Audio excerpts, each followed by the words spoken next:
Good morning children. आज हम लोग हिंदी 2 में पार्ट 12 पढ़ेंगे। शीर्षक है बटालिक का नायक मेजर सरवनन। कारगिल के युद्ध में हमारे सैनिक अधिकारियों और जवानों ने अद्भुत साहस और वीरता का प्रदर्शन किया। मातृभूमि की रक्षा के लिए अनेक वीर शहीद हो गए। बच्चों, एक ऐसे ही अमर शहीद के साहसपूर्ण कारनामों की सच्ची कहानी हम लोग पढ़ेंगे, जिनका नाम था मेजर सरवनन। आइए पाठ आरंभ करने से पहले हम लोग कठिन शब्द पढ़ते हैं। गिद्ध दृष्टि, गिद्ध जैसी नजर या ललचाई नजर, दृष्टि। घुसपैठ, दूसरों के क्षेत्र में चुपचाप घुसकर बैठ जाना। शौर्य, वीरता। निमंत्रण, बुलावा। आक्रमण, हमला। लहूलुहान, खून से लथपथ। कृतज्ञ, किसी के उपकार को या किसी के किए गए उपकार को मानना। आइए पाठ आरंभ करते हैं। स्वतंत्रता प्राप्ति के बाद से ही हमारा पड़ोसी देश पाकिस्तान हमारे जम्मू कश्मीर प्रांत पर अपनी दृष्टि जमाए हुए था। हमारा देश जब आजाद हुआ उसके बाद से ही, आजादी मिलने के बाद से ही हमारा पड़ोसी देश पाकिस्तान जम्मू कश्मीर प्रांत पर अपनी गिद्ध दृष्टि जमाए हुए था। वह बार बार युद्ध करके और घुसपैठ करके इसे हथियाने का प्रयास करता था। कुछ ही वर्ष पहले पाकिस्तानी घुसपैठियों ने जम्मू कश्मीर के कारगिल क्षेत्र की पहाड़ियों पर चुपचाप कब्जा कर लिया। पाकिस्तानी सैनिक और घुसपैठी क्या किए? जम्मू कश्मीर के प्रांत पर अपनी गिद्ध दृष्टि जमाए हुए थे और घुसपैठ के द्वारा क्या किए? इसे हथियाने का प्रयास करते लगे। और कुछ ही वर्ष पहले की बात है, पाकिस्तानी घुसपैठियों ने क्या किया बच्चों? जम्मू कश्मीर के कारगिल क्षेत्र की पहाड़ियों पर चुपचाप क्या कर लिया? अपना कब्जा कर लिया। कारगिल बहुत ऊंचाई पर है, यहाँ 12 महीने बर्फ पड़ता है। कारगिल बहुत ऊंचाई पर स्थित है और यहाँ क्या रहता है? हमेशा बर्फ पड़ा रहता है, बर्फ पड़ता है। कारगिल का एक गांव द्रास तो संसार के सबसे ठंडे 2 स्थानों में से एक है। कारगिल का एक गांव द्रास क्या है? संसार के सबसे ठंडे स्थानों में से एक है। तुम जानना चाहोगे इस बर्फीले प्रदेश पर कब्जा करके पाकिस्तान को क्या लाभ था? बात यह है कि यहाँ 11,300 फुट की ऊंचाई पर एक सड़क है। पाकिस्तान क्यों इस पर कब्जा पाना चाहता था कारगिल पर? क्योंकि कारगिल का एक गांव द्रास है जो क्या है, वहां से एक 11,300 फुट की ऊंचाई पर एक सड़क है और यह सड़क कारगिल को प्रदेश के शेष भाग से जोड़ती है। और यही सड़क क्या है? कारगिल को अन्य भागों से जोड़ती है। ऊंची पहाड़ियों पर बैठकर इस सड़क पर कब्जा किया जा सकता है और ऊंची पहाड़ी के में ही कब्जा करके इस सड़क पर क्या किया जा सकता है? कब्जा किया जा सकता है। हमारे सैनिकों के रसद मतलब राशन, खाने पीने का सामान जिस रास्ते से जाता है, तो रसद मार्ग को काटा जा सकता है और इसी मार्ग से क्या था? हमारे सैनिकों के खाने पीने का सामान जाता था। तो इस मार्ग पर अगर कब्जा कर लिया जाए, इस रास्ते पर कब्जा कर लेते, तो वे क्या है? हमारे सैनिकों के पास रसद मार्ग राशन नहीं पहुंचता। कारगिल को शेष कश्मीर से अलग किया जा सकता था और इसी मार्ग पर कब्जा करके क्या किया जा सकता था, कारगिल को देश के कश्मीर के अन्य भागों से क्या किया गया जा सकता था, अलग किया जा सकता था। इसलिए कारगिल की चोटियों पर बैठे हुए पाकिस्तानी घुसपैठियों को खदेड़ने के लिए भारतीय सेना ने मई 1999 में सैनिक कार्रवाई की और वहां छुपे हुए पाकिस्तानी घुसपैठियों को भगाने के लिए भारतीय सेना ने क्या किया, 1999 में सैनिक कार्रवाई की। कारगिल का युद्ध सियाचिन के बाद संसार का सबसे अधिक ऊंचाई पर लड़ा गया युद्ध था। युद्ध की ऊंचाई थी 11,000 से 27,000 फुट तक। यह कारगिल का युद्ध सियाचिन के युद्ध के बाद सबसे ऊंचाई पर लड़े जाने वाला क्या था बच्चों, युद्ध था। और युद्ध क्षेत्र की ऊंचाई कितनी थी, 11,000 से 27,000 फुट। स्थिति बहुत गंभीर थी। पाकिस्तानी सैनिक और घुसपैठिए पहाड़ों की चोटियों पर पहले से ही गोला बारूद लेकर डटे हुए थे। वहां क्या था, कारगिल में क्या था, सैनिक जो पाकिस्तानी सैनिक और घुसपैठिए थे वहां की पहाड़ों की चोटियों पर पहले से ही गोला बारूद लेकर बंकर बनाकर, बंकर किसे कहते हैं, खाई जैसा होता है, गड्ढे बनाकर उसमें छिपे गोला बारूद लेके क्या थे, छिपे हुए थे। चोटी पर चढ़ने का प्रयास करने वालों को वे आसानी से गोली का निशाना बना लेते थे, क्योंकि वे ऊंचाई पर पहले से छिपे हुए थे। तो जब भी कोई चढ़ता था तो उन्हें ऊपर से दिख जाता था और वे क्या करते थे, अपने गोली का उसे निशाना बना देते थे। कारगिल के पहाड़ों की चोटियां दरातियों तथा तलवारों की तरह नुकीली थी। कारगिल की पहाड़ की चोटियां क्या एकदम सीधी खड़ी थी, तो जिसमें क्या है, छुपने का कोई जगह ही नहीं था। इसलिए जब भी कोई उस पर पहाड़ी चोटी पर चढ़ने की कोशिश करता था, वो क्या था, पाकिस्तानी सैनिकों और घुसपैठियों द्वारा देख लिया जाता था और वे ऊपर से ही क्या करते थे, गोला बारूद बरसाने लगते थे। वहां एक भी वृक्ष या झाड़ी के दर्शन नहीं थे। वहां कोई भी वृक्ष न था, ना तो झाड़ी था जिसे उसमें छुपा जा सके, जिसकी आड़ में छिपा जा सके। कड़कड़ाती ठंड में बर्फीली चट्टानों पर सीधी चढ़ाई चढ़कर ही चोटी पर पहुंचा जा सकता था। और चोटी पर पहुंचने का सिर्फ एक ही रास्ता था, क्या था, सीधी चढ़ाई पर चढ़कर ही चोटी पर पहुंचा जा सकता था। ऐसी कठिन स्थिति में भारतीय जवान अंधेरी रात में 2-2 दिन तक कोहनियों के बल रेंगते हुए चोटियों पर पहुंचे और दुश्मनों के दांत खट्टे करके उन्होंने चोटियों पर कब्जा किया।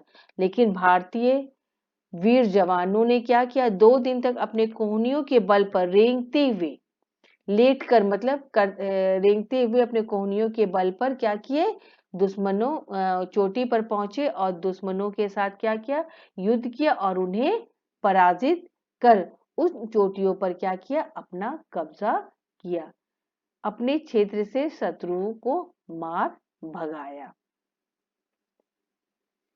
कारगिल के युद्ध में हमारे सैनिक अधिकारियों और जवानों ने अद्भुत साहस और शौर्य का प्रदर्शन किया। कारगिल के युद्ध में हमारे वीर सैनिकों और अधिकारियों ने क्या किया, अद्भुत साहस का प्रदर्शन किया। मातृभूमि की रक्षा के लिए अनेक वीर शहीद हो गए। प्रस्तुत है एक ऐसे ही अमर शहीद के साहसपूर्ण कारनामों की सच्ची कहानी। एक ऐसे ही अमर शहीद के साहसपूर्ण कारनामों की क्या है, एक सच्ची कहानी। नाम था उसका सरवनन मरियप्पन, पद मेजर। एक मेजर सरवनन की कहानी है जो क्या थे, जिनकी यूनिट क्या थी, बिहार रेजिमेंट के थे और जिनका जन्म प्रांत क्या था, तमिलनाडु। कारगिल के युद्ध में मेजर सरवनन को काम सौंपा गया था बटालिक चोटी को दुश्मनों के कब्जे से मुक्त करना। मेजर सरवनन को क्या काम सौंपा गया था, बटालिक की चोटी को क्या करना, दुश्मनों के कब्जे से मुक्त करना। हथियारों से लैस दुश्मन चोटी पर डटा था। दुश्मनों की संख्या कितनी थी किसी को पता नहीं था। दुश्मन क्या थे, चोटी पर पहले से ही मौजूद थे और उनकी संख्या कितनी थी ये किसी को भी नहीं पता था। खड़ी चढ़ाई वाली बर्फीली चोटी पर, बर्फीली मतलब बर्फ से ढका हुआ, बर्फीली चोटी पर चढ़ना अपनी मौत को निमंत्रण देना था। और खड़ी चढ़ाई वाली बर्फ से ढकी चोटी पर चढ़ना क्या था, अपने मौत को निमंत्रण देना, मौत को बुलाने के समान था। लेकिन देश प्रेम के मत वाले सरवनन मौत से भी कब डरने वाले थे। देश प्रेम का जज्बा रखने वाले सरवनन क्या थे, मौत से भी नहीं डरने वाले थे। 29 मई 1999 रात का सन्नाटा। मेजर ने अपने सैनिकों को लेकर रात के अंधेरे में बटालिक चोटी पर चढ़ाई आरंभ कर दी। दिन भर तो चोटी पर चढ़ना मुश्किल था क्योंकि दिन में क्या थे, शत्रु उन्हें देख सकते थे, इसलिए उन्होंने क्या किया, 29 मई की रात के सन्नाटे में क्या किया, पहाड़ की चोटी पर अपनी चढ़ाई, कुछ सैनिकों को लेकर क्या कर दी, चढ़ाई आरंभ कर दी। क्योंकि दिन में दुश्मन द्वारा देखे जाने का खतरा था। चढ़ाई बहुत मुश्किल थी। क्यों चढ़ाई बहुत मुश्किल थी, क्योंकि चोटियां क्या थी, एकदम सीधी थी, सब और बर्फ ही बर्फ था। और क्या था, सभी तरफ क्या था, बर्फ ही बर्फ था। ठंड इतनी कि खून भी जम जाए, कहने का अर्थ है कि बहुत अधिक ठंड भी थी। पहाड़ की चोटियां क्या थी, सीधी थी, सभी तरफ क्या थे बच्चों, बर्फ ही बर्फ थे और ठंड बहुत अधिक थी कि मतलब खून भी जैसे लगे कि जम जाएगा। घनघोर अंधकार और साथ ही साथ क्या था, घना अंधेरा था। हर क्षण ऊंचाई से फिसलकर मौत के मुंह में समा जाने का खतरा। अब बर्फ में चढ़ने पर तो फिसलन भी होती है, इसलिए हर समय ये भी हमेशा डर रहता था कि कहीं फिसले तो कहाँ जाएंगे, मौत के मुंह में। चढ़ाई का असंभव सा दिखने वाला कार्य। और क्या था, और इन्हें चढ़ाई चढ़नी थी जो इन लोगों के लिए कैसा प्रतीत हो रहा था, असंभव था। लेकिन सरवनन ने सिद्ध कर दिया कि देश प्रेम, साहस और संकल्प के द्वारा हर असंभव काम को भी हर असंभव काम भी संभव हो जाता है। लेकिन हमारे वीर सैनिकों ने क्या किया, देश प्रेम और साहस के बल पर संकल्प लिया और उन्होंने क्या किया, इस असंभव काम को भी क्या कर दिया, संभव कर दिखाया। साहसी सरवनन छिपते आड़ लेते हुए कूहनियों के बल रेंगकर धीरे धीरे वहीं जा पहुंचे जहां दुश्मन घात लगाए बैठे थे। बच्चों जानते हो, साहसी वीर सरवनन क्या किए, छिपते हुए, अपने रेंगते हुए, अपने कोहनियों के बल पर रेंगते हुए कहां पहुंच गए, उस स्थान पर पहुंच गए जहां दुश्मन पहले से छिपे हुए थे। मेजर दुश्मनों को तीन तरफ से घेरकर उनका सफाया करना चाहते थे, पर तभी अचानक शत्रुओं ने इन्हें देख लिया और इन पर हमला बोल दिया। ये क्या चाहते थे, अपने साथियों के साथ तीन तरफ से दुश्मनों को घेर कर उनका सफाया करना चाहते थे, लेकिन शत्रु ने इन्हें क्या कर लिया, देख लिया और इन पर हमला बोल दिया। मेजर ने भी तुरंत अपने जवानों को दुश्मन पर धावा बोलने का आदेश दिया। दोनों ओर से गोलियां बरसने लगी, दोनों ओर से क्या हो गया, युद्ध आरंभ हो गया। तभी अंधेरे में रेंगते हुए सरवनन गोलियों की बौछार के बीच अपने प्राणों की परवाह किए बिना दुश्मन के ठिकाने के ठीक पीछे जा पहुंचे। अंधेरे में अपने प्राणों की परवाह नहीं करते हुए उन्होंने क्या किया, दुश्मन के ठिकाने के ठीक पीछे जा पहुंचे और दुश्मनों पर पीछे से गोलियां बरसाने लगे। वे दुश्मनों के ठिकाने पर पहुंच गए और क्या करने लगे, उन पर गोलियों की वर्षा करने लगे। इस अचानक आक्रमण से दुश्मन सहम गए। उन्हें लगा कि वे तीन ओर से घिर गए हैं। अब तो सारे शत्रु सैनिक अपनी जान बचाने के लिए गोलियां बरसाते हुए उसी ओर से नीचे की तरफ भागने लगे जिस ओर मेजर मोर्चा संभाले हुए थे। दोनों तरफ से क्या हुई, गोलियों की वर्षा होने लगी, गोली चलने लगी। शत्रु सैनिकों को, दुश्मनों को, सैनिक को ये नहीं पता चला कि उन्हें किस तरफ से नीचे जाना, और वे उस तरफ से नीचे भागने लगे जिस तरफ से मेजर क्या किए थे, मोर्चा संभाले हुए थे। मेजर आमने सामने की मुठभेड़ में फंस गए। उन्हें शत्रुओं की कई गोलियां लगी, क्योंकि मुकाबला अब क्या हो गया था, आमने सामने होने लगा था, और उन्हें क्या हो गई, शत्रुओं की कई गोलियां लग गई। वे शत्रुओं की गोलियों से क्या हो गए, घायल हो गए थे। वे लहूलुहान होकर नीचे गिर पड़े। गोली लगने के कारण वे क्या हो गए, खून से लथपथ तो थे ही, और नीचे भी गिर पड़े। उनका शरीर शिथिल हो गया, पर उन्होंने हिम्मत नहीं हारी। खून से लथपथ होकर गिरने के बावजूद भी उन्होंने क्या की, हिम्मत नहीं हारी। वे भागते हुए दुश्मनों पर आखिरी दम तक गोलियां बरसाते रहे।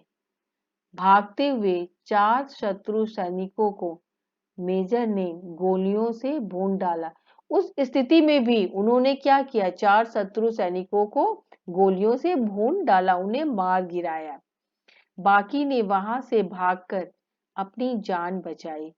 देश के लिए अपनी जान की बाजी लगा देने वाले भारत माँ के इस सपूत के सामने वे कायर भला कैसे ठहर सकते थे, और भारतीय वीर योद्धा के सामने वे क्या थे, कायर शत्रु सैनिक क्या किए, अपनी जान बचाकर भाग निकले। सूर्योदय से पहले ही बटालिक चोटी पर भारतीय सेना का अधिकार हो गया। सूर्योदय मतलब सूर्य का उदय होने से, सुबह होने के पहले ही बटालिक चोटी पर क्या हो गया, भारतीय सेना का अधिकार हो गया। दुश्मन हार गया।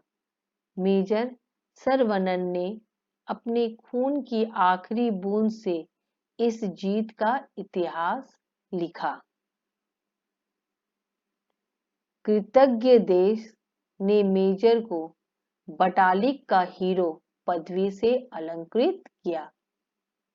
धन्य है मेजर सरवनन, जिन्होंने मातृभूमि की रक्षा के लिए अपने प्राण निछावर कर दिए।